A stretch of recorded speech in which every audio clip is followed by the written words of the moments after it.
안녕하십니까. 뉴스핌 TV 시청자 여러분, 김종원 기자입니다. 오늘은 트럼프 재집권을 맞아서 미국 군사 안보 정책통인 전인범 전 특전사령관을 모시고 트럼프 재집권에 따른 한반도 안보 정세와 전망을 알아보는 시간을 갖도록 하겠습니다. 이렇게 귀한 시간 나와주셔서 고맙습니다. 불러주셔서 감사합니다. 예, 저희들이 약 7개월 전에 트럼프 재집권에 따른 안보 정세와 전망 뭐 이런 것들을 다 했었는데요. 그때 분석이 거의 다 맞아 떨어진 것 같습니다. 그래서 그때 장군님의 분석과 전망에 대해서 굉장히 정확도가 높아서 저희들도 놀랐습니다. 예. 오늘 다시 한번 모시고 이제 재집권에 따라서 앞으로 한국의 국방 안보 외교 군사 이게 어떻게 가야 될지 그것을 좀 여쭤보도록 하겠습니다. 네. 예. 지금 트럼프가 이번에 재집권하게 된 가장 큰 이유는 뭐라고 보십니까? 제 친구들 얘기에 의하면 작년에 결혼 한 판에 3불 99전이었는데 금년에 8불 99전이었다는 거예요. 그래서 역시 경제 문제, 삶이 하여튼 팍팍해졌다는 거하고 그다음에 불법 이민자, 불법 체류자 문제 이 두 가지가 가장 큰 요인이었습니다. 그렇지 않아도 트럼프 대통령이 일성이 하여간 역사상 보지도 못하고 듣지도 못했던 최대 규모의 불법 체류자 퇴출을 하겠다가 일성이었어요.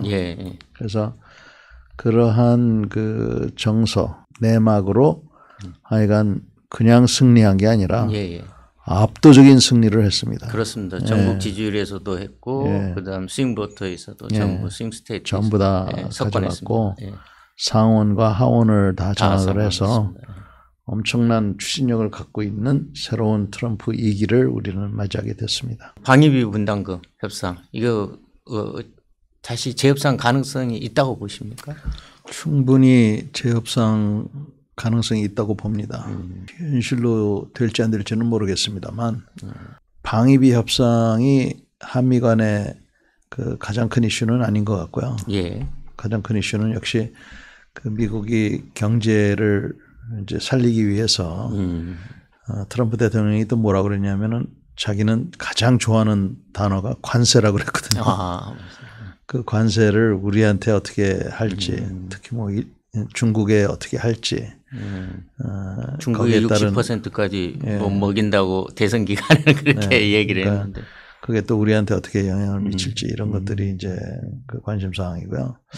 그래도 이게 뭐 우리만 그 겪는 문제가 아니라 전 세계가 겪는 문제이기 때문에 거기서 우리가 지혜롭게 잘 국익이 뭔지를 거시적으로 잘 봐가지고 접근을 해야 될 거예요. 지금은 이번에 12차 협상에서 한미 방위비 협상에서 한 1조 한 5천억 정도 그 정도 부담인데 아마 트럼프가 대선 기간에는 그 100억 달러 그러니까 한 14조 정도 한국 돈으로 그걸 요구할 수도 있다. 뭐 이런 뉘앙스로 이렇게 자기가 대통령이 되면 그걸 요구했을 것이다. 뭐 이런 얘기를 했는데 그게 현실 가능성이 있다고 보십니까? 아닙니다. 우리가 이제 1조 원 조금 넘게 1조 5천억은 안 되는 것 같고요. 1조 원 좀 넘게 이제 합의를 봤는데 트럼프 대통령 뭐 장사하는 그런 분이니까 뭐 처음에 10배라고 했을 때 그다음 후려치기 할 때는 5배로 깎고 그다음에 2배 반 뭐 이렇게 하는 거니까 그래서 우리가 이제 그렇게 좀 생각하면 될 것 같고요. 그것보다도 결국은 우리 보고 우리의 국방을 좀 더 책임지라고 얘기한다고 해요. 저는 그거를 나쁘다고 생각하지는 않습니다. 그래서 만약에 뭐 5조가 됐든 10조가 됐든 15조가 됐든 그렇게 요구를 하면 왜 그러느냐. 만약에 그렇게 안 주면은 그러면 어떻게 하실 건데요? 이렇게 한번 정중하게 여쭤보고 그래서 접근을 해야 된다고 보고 우리가 그렇게 그 많은 돈을 주한미군 주둔비에 이렇게 투자를 할 바에는 미국을 잘 설득을 해서 우리의 국방비로 보완을 하는 그런 것도 좀 얘기를 하고 해서 예. 협상을 하여튼 계속 할 필요가 있다고 생각합니다. 협상을 계속. 예. 그리고 뭐 잘만 하면 또 재협상이 아니라 예. 현재 약속은 그대로 유지가 될 수 있는 소지도 저는 있다고 봐요. 방위비 분담금 협상하고 관련돼서 연동돼서 주한미군 철수, 감축, 역할 재조정 이런 얘기도 연계돼서 나올 수 있는데 그 가능성은 좀 어떻게 보십니까? 그동안 우리가 그 미국하고 주한미군을 보는 시각이 좀 차이가 있는 부분이 있었습니다. 예. 그게 뭐냐면 전략적 유연성. 예. 즉 주한미군은 한반도 대한민국 방위를 위해서 존재하느냐 예. 아니면 미국의 그 인도 태평양 전략의 일부분으로 존재하느냐. 만약에 후자라 그러면 예. 미국의 필요에 따라서 주한미군이 빼갈 수도 역외로 있고. 역외로 예. 빠져나갈 수도 있다는 예. 거거든요. 그래서 거기에 대해서 우리는 안 된다. 이 28,500명은 반드시 한반도에서 유지가 돼야 된다. 이런 입장을 고수했는데 예. 비록 주한미군이라고 했지만 예. 이 주한미군이 과연 그러면 한반도에만 있는 게 이게 맞느냐. 그거는 저는 그렇다고 생각하지 않아요. 미국의 필요에 의해서 다른 데에 갈 수도 있죠. 예. 그리고 거꾸로 28,500이라는 숫자를 자꾸 우리가 고집하다 보면 예. 어떤 생각을 하는 사람들이 있냐면 미군이 가끔 한 2, 3천 명 여기다 갖다 놓고 싶은 생각도 있어요. 예. 임시로. 예. 그것도 안 된다고 하는 사람들이 있어요. 그러니까 대한민국에는 미군은 28,500, 그 이상도 그 이하도 안 돼. 그러니까 우리가 빠져나가지 못한다고 얘기하면서 더 들어오는 것도 안 된다. 이런 생각까지 하는 겁니다. 그래서 저는 그렇게 융통성이 없어서 되겠나. 그래서 미국이 미국의 국익을 위해서 한반도에 주둔하는 일정 규모가 있을 겁니다. 예. 그게 얼마인지는 모르겠어요. 예. 그 규모를 우리가 인정을 해주고 알 필요도 없다고 생각해요. 예. 미국의 전략적 유연성을 인정해주고 그런 인정해주는 그런 마인드를 가지고 좀 더 융통성 있게 이런 주한미군에 대한 생각, 개념, 정의를 가지고 이 방위비 분담금도 그렇게 좀 접근을 하면 좋겠다 하는 생각이 들고요. 그래서 이번에 방위비 분담금을 얘기하면서 전략적 유연성에 대해서 여태까지 한미가 확실하게 합의를 못했습니다. 보수가 됐든 진보가 됐든 미국의 전략적 유연성을 인정해주면 미군이 밖으로 나가도 좋다는 것을 허락하는 것처럼 보이니까 예. 그런 거를 보이고 싶지 않았던 거죠. 그런데 현실은 미국이 언제든지 간다 그러면 잡을 방법이 없는 거예요. 예. 그러니까 그런 현실이라 그러면 이제는 우리가 인정할 건 인정하고 예. 거기서부터 이런 방위비 분담금도 좀 접근하는 이런 그 기회로 썼으면 좋겠다 하는 게 제 생각입니다. 좋으신 말씀입니다. 전략자산 전개 추가적 비용 부담 이것은 어떻게 보십니까? 이거 가능성이 있는 문제입니까? 아니면 뭐 가능성이 있죠. 예. 가능성이 있는데 미국이 지금 왜 이러느냐. 예. 미국 개인은 부자들이 많은데 예. 일종의 도와달라는 얘기일 수도 있어요. 이것을 미국이 지금 그쪽도 경제 사정이 굉장히 안 좋다 하는 걸 우리가 잘 이해를 하고 너무 기분 나쁘게 생각만 하지 말고 그쪽 입장을 좀 잘 이해를 하고 예. 우리가 양보할 건 양보를 하고 예. 그렇지만 요구할 거는 또 분명히 요구하는 예. 이런 자세가 중요하다고 생각하고요. 그래서 예. 뭐 그냥 그렇고 그런 소리지만 예. 무엇보다도 미국하고 앉아서 예. 친구니까 예. 서로 기분 나쁘지 않게 잘 하는데, 협의하고 잘 조율하고. 저는 그동안 현 정부가 예. 그래도 잘한 게 있다 그러면 미국과의 관계거든요. 예. 그래서 그걸 바탕으로 해서 예. 잘 이렇게 헤쳐나갔으면 좋겠습니다. 예.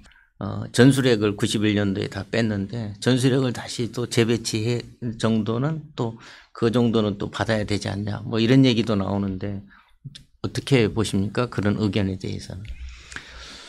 그래서 전술핵 재배치 뭐 이런 것도 하나의 옵션이 될 수가 있고요. 예. 실제로 핵무장을 한다고 보면은 우리가 엄청난 고통을 각오를 해야 됩니다. 예. 그렇죠? 예. 지금은 뭐 쉽게 뭐 이럴 수도 있다 저럴 수도 있다 얘기하는데 그거는 그냥 다 그럴 수도 있다 저럴 수도 있다 얘기고 예. 실제로 핵무장을 하겠다고 마음 먹고 덤벼들기 시작하면 전 세계에 이해 없이 했다가는 우리로서는 감당하기 쉽지 않을 거예요. 예. 그래서 저는 주한미군의 완전 철수 예. 이런 거는 가정하기 어렵지만 하여간 안보 불안을 해소하는 우선적인 거는 죄송하지만 우리 그 군복무 개월수를 예. 다시 24개월로 할 수밖에 없다라고 생각이 듭니다. 그 대신 군 가산점 제도를 다시 부활시키고 그 봉급도 지금처럼 유지를 하고 군인연금 건드리지 말고 ROTC 장교들이 50%도 지원 안 한다는 건 공경연한 사실 아닙니까? 그렇습니다. 예. 그 사람들이 지금 봉급이 초봉이 적어서 안 들어오는 게 아니라 ROTC 장교를 끝내고 나면 취직할 데가 없대요. 그러니까 가산점 제도를 보완해서 그들이 취직할 수 있도록 가산점도 주고 이렇게 해주지 않으면 지금 우리 군이 이 뭐 주한미군 철수를 걱정할 때가 아니라 지금 당장 우리 군을 유지하는 게 지금 문제입니다. 지금 아시는 분들은 다 알고 계세요. 핵무장을 할 정도의 그런 상황이 온다 그러면 우리가 내 나라는 내 손으로 지키겠다는 마음으로 복무개월 수도 다시 그 24개월로 늘리는 또 예비군 훈련도 완전히 갈아엎어서 동원 장비 그다음에 그 구성 예. 훈련 내용 예. 이런 거를 다시 해야지 그렇지 않고 이런 거는 안 하면서 핵무기만 갖고 있다 그래서 우리의 그런 안보 상황이 나아진다? 절대로 아니라고 저는 봅니다. 그럼 주한미군을 빼면 한미동맹이 근본적으로 파탄나고 그다음에 이게 깨지는 겁니까? 그렇죠. 그러니까 그분들 말씀이 맞아요. 미국이 예. 자기네 군사력을 한국에 갖다 놓은 이유는 예. 한국을 지켜주는 것이 예. 미국 국익에 도움이 되니까 그런 것이잖아요. 예. 거기에 우리는 큰 혜택을 보는 거고요. 예. 그래서 그 미국의 보호 속에서 지난 70년 동안 예. 이 경제 발전을 이루었고 정말 괜찮은 나라, 정치적으로는 좀 그렇지만 하여간 괜찮은 나라를 지금 만들어 놨단 말입니다. 예. 미국이 분명히 자기네 국가 이익이 있죠. 중국을 더군다나 요새는 중국을 견제하는 맞습니다. 그런 데에서도 우리의 가치가 좀 올라갔고 또 미국이 인도태평양 지역에서 그들의 정책을 펼치는 데 있어서 반드시 필요한 일본. 일본을 지키는 데 있어서 또 한반도의 가치. 이런 것들이 미국의 국익이라고 볼 수가 있습니다. 그래서 그런 거는 분명한데 미국을 가만히 보시면 가끔 어리석은 행동들을 해요. 우리가 보면 미국 국익에 분명히 이거는 반하는데 미국이 어떤 행동을 한단 말입니다. 예를 들면 이라크를 공격한다든지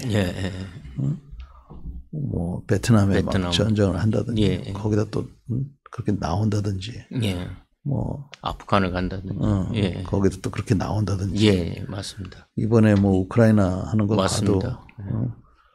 봐도 갸우뚱하잖아요. 그래서 미국이 가끔 판단에 미스가 있기 때문에 우리나라에 있는 것이 미국의 국익에 큰 도움이 된다고 우리는 생각하지만 미국은 그럼에도 불구하고 어리석게 철수도 할 수 있다. 그렇기 때문에 함부로 미국의 그런 자존심과 인내심을 테스트해서는 안 된다. 그리고 미국하고 우리는 친구라는 걸 잊지 말아야 돼요. 친구는 서로 존중하면서 잘 얘기를 해야 되는데 가끔 미국 사람들 중에서도 요새는 뭐 그런 사람들 별로 보기 쉽지 않은데 거친 사람들이 있거든요. 그런 사람들하고는 또 우리가 나름대로 대응을 또 해야죠. 필리핀 상황을 저희들이 반면 교사로 좀 삼을 만하다고 보십니까? 그럼요. 예. 그 필리핀이 하도 그냥 못 살게 구니까 예. 자존심 건드리고 하니까 그때도 필리핀 여야가 막 그 싸웠거든요. 예. 그 사실은 그 필리핀 의회에서 미군 철수를 반대하는 결과가 나왔어요. 예. 그러니까 더 주둔하라고. 예. 근데 아주 근소한 차이였어요. 예. 근데 미국이 그거 모른 척하고 그냥 나와버렸어요. 그러고는 여태까지 뭐 일부 좀 다시 돌아가긴 했지만. 예. 그리고 필리핀이 지금도 언제든지 돌아오시라 뭐 이런 입장이잖아요. 예. 그래서 그때도 우리가 생각해 보면 미국이 필리핀에서 철수하는 거는 뭐 역사적으로 보나 예. 지정학적으로 보나 예. 미국 손해거든요. 예. 그런데도 그렇게 하잖아요.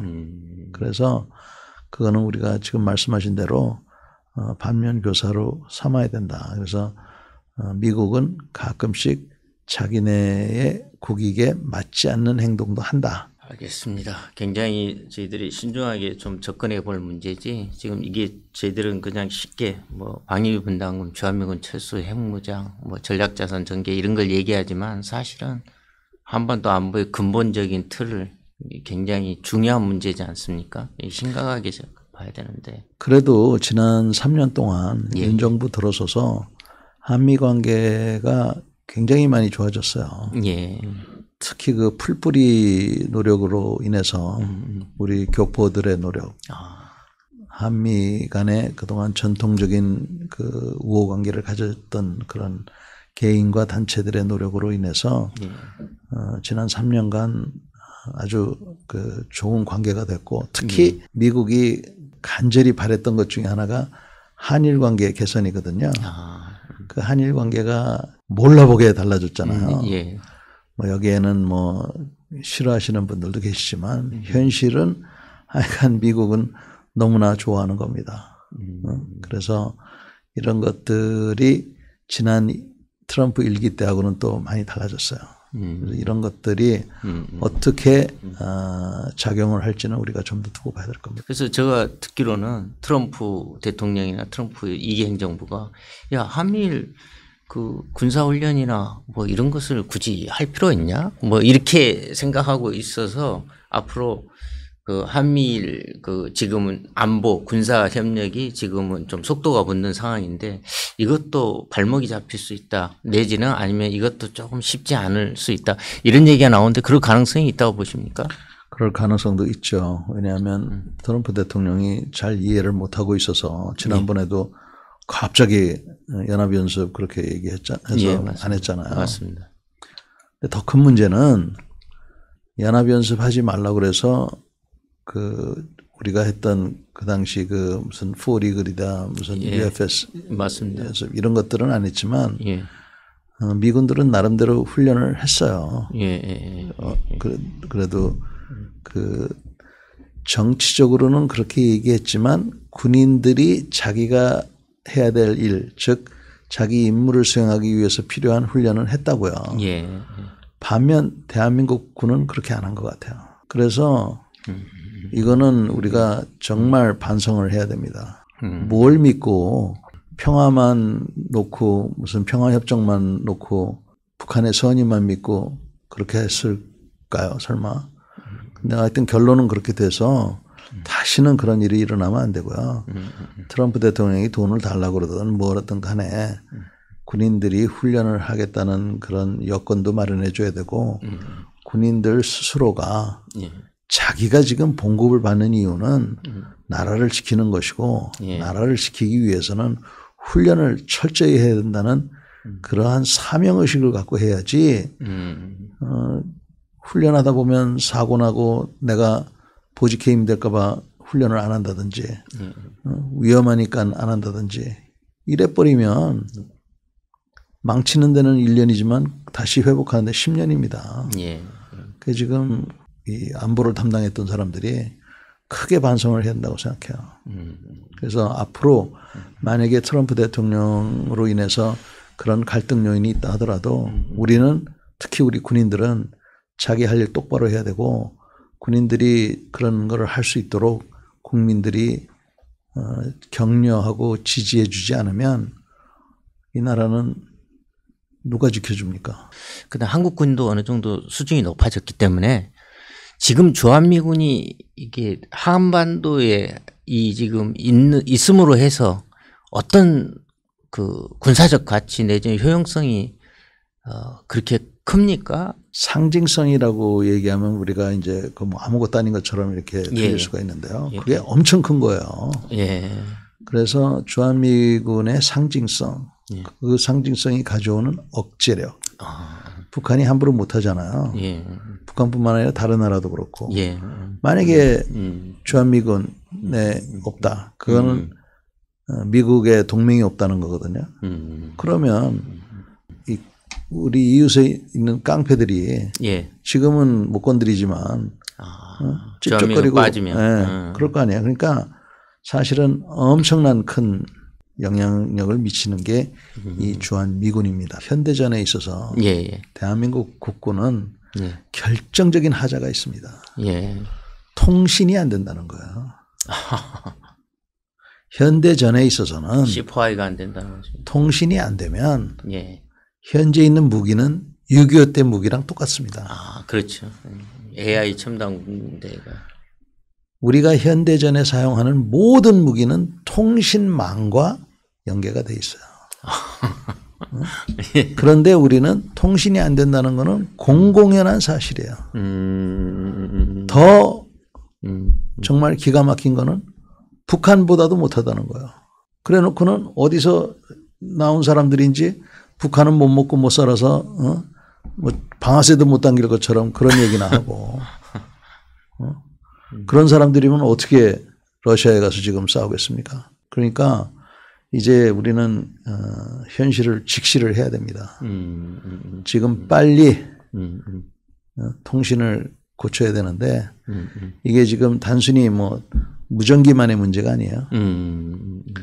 주파수 할당되고 무슨 뭐 여러 가지 그런 국가적 차원의 문제입니다. 이거 빨리 고쳐서 좀 제한이 되더라도 군 통신이 돼야지 지금처럼 군 통신이 안 되면 첨단 무기는 첨단 무기가 되는 이유가 바로 C4I가 되기 때문이거든요. 맞습니다. 러시아 지금 파병돼 있는데 어떻게 지금 또 트럼프 정부 들어오면 트럼프가 지금 러우 전쟁 이거 빨리 종식해라, 빨리 끝내라 이런 압박을 가하고 있는데 어떻게 보십니까? 좀 뭐 전망이 쉽지는 않을 테지만.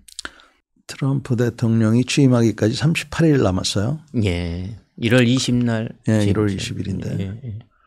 근데 이제 지금 제안하는 거는 현전선에서 휴전. 뭐 이거 아닙니까? 그리고 나토 국가들이 그 완충지대를 점령해서 뭐 하라. 뭐 이런 보도가 있더라고요. 그래서 뭐 어찌됐건 간에 저는 전쟁이 빨리 종식되는 게 중요하다고 생각합니다. 지금 뭐 워낙 무고한 사람들이 많이 죽고 있으니까.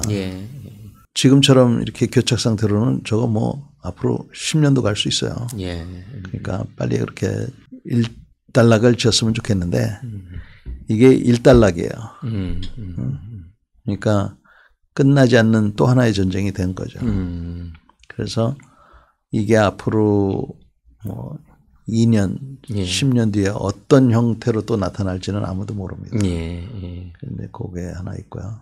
여러 가지 정황으로 봐서 우리 그 북한군이 그러니까 이 사람들이 북한군으로 지금 참전한 게 아닙니다. 그죠?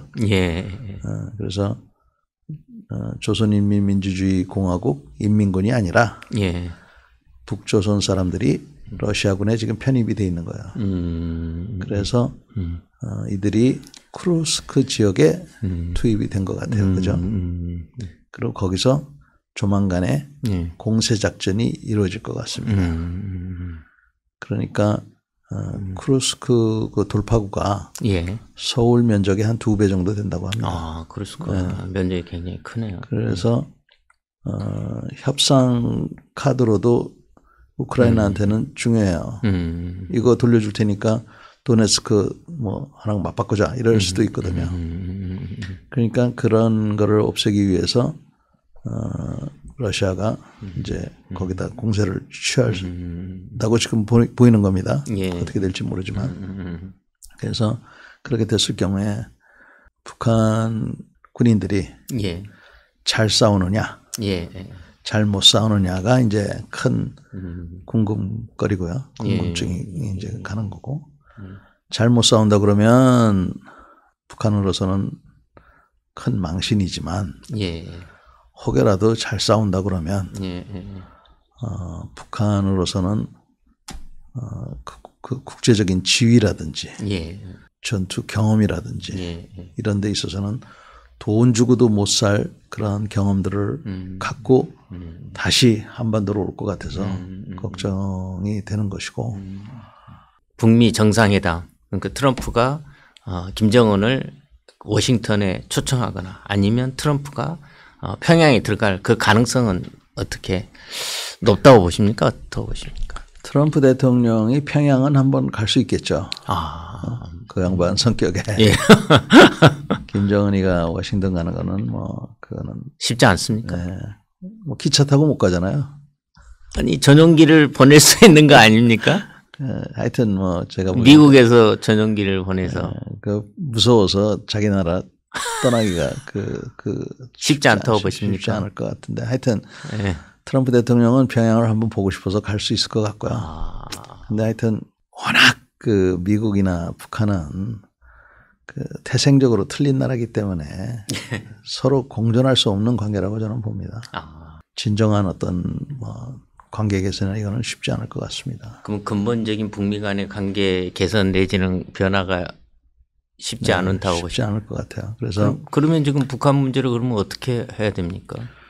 제가 확실히 알고 있는 거는 우리가 힘을 길러야 된다는 겁니다. 제가 지금 요새 걱정되는 거는 우리가 병력이 부족하고 예. 통신이 안 되고 해서 예. 필요한 힘이 충분하지 않다고 생각해요. 저는. 예. 그런데 북한한테 너무 세게 나가는 게 이게 좀 저는 부담스럽고요. 또 거꾸로 예. 저 자세로. 네, 저 자세 선의만 기대하고 그래놓고는 우리 국방은 약화시키고 이거는 더 나쁘다고 생각해요.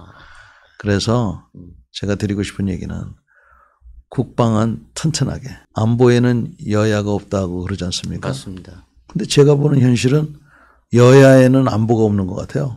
여야에는 안보가 없다. 예. 제가 보는 현실은 예, 여야에는 안보가 없다. 예. 그래서 이거부터 고쳐야 된다. 그래서 우리가 강력한 힘을 갖고 예. 이 강력한 힘이라는 거는 우리 국민의 어떤 국방에 대한 결기입니다. 결기. 내 나라는 내 손으로 지키겠다. 예. 그 결기가 있어야 예.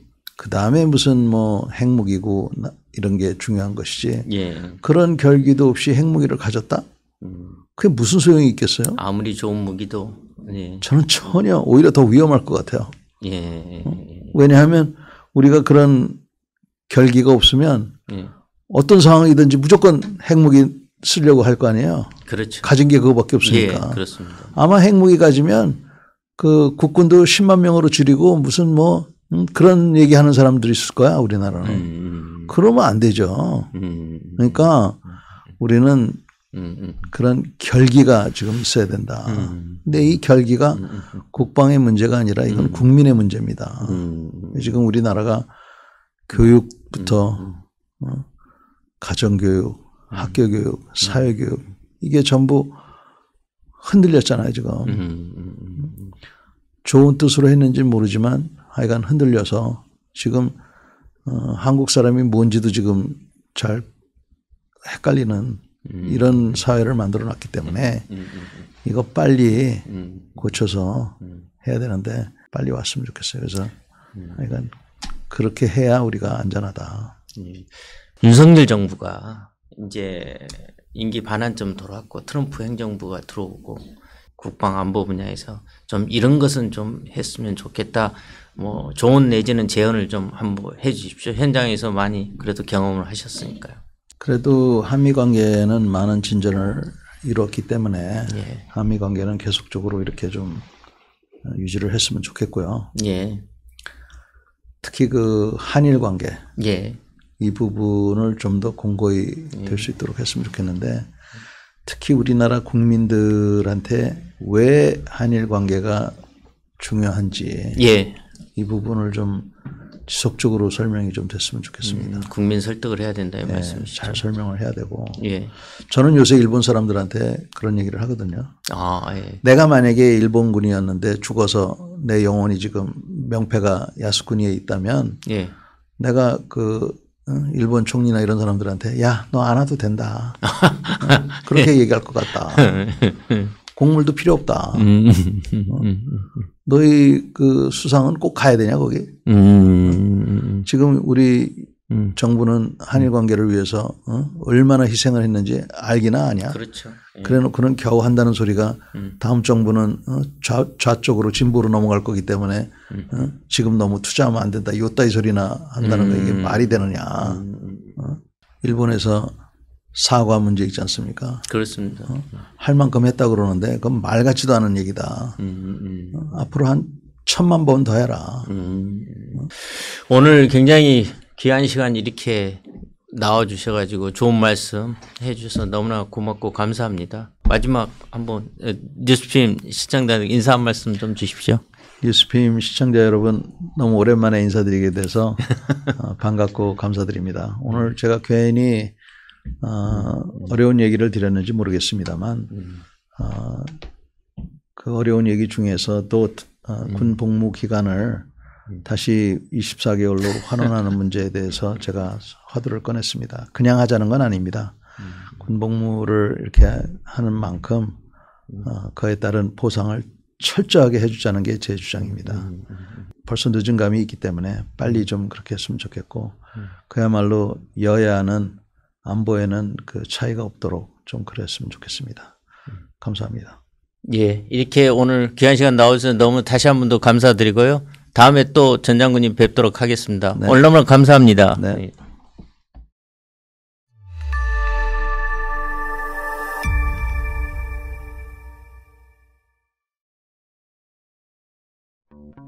청년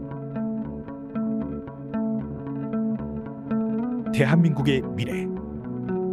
왜 우리는 꼭 실패한 대통령들이 나와야 될까? 우리 자녀 세대에도 물려줘야 될 명백한 도덕적 의무를 갖고 있는데 과연 우리 세대가 그걸 제대로 하고 있느냐? 청년들을 만날 때마다 굉장히 어려운 상황이라는 것을 많이 느낍니다. 아이가 이제 고3이 지나고 나면 무관심해진다는 거예요. 우리가 지금 행동하지 않아서 지금 이대로 그냥 굴러가서 제가 죽어서 누워있을 때 손주가 무덤에 와가지고 할아버지 왜 그러셨어요?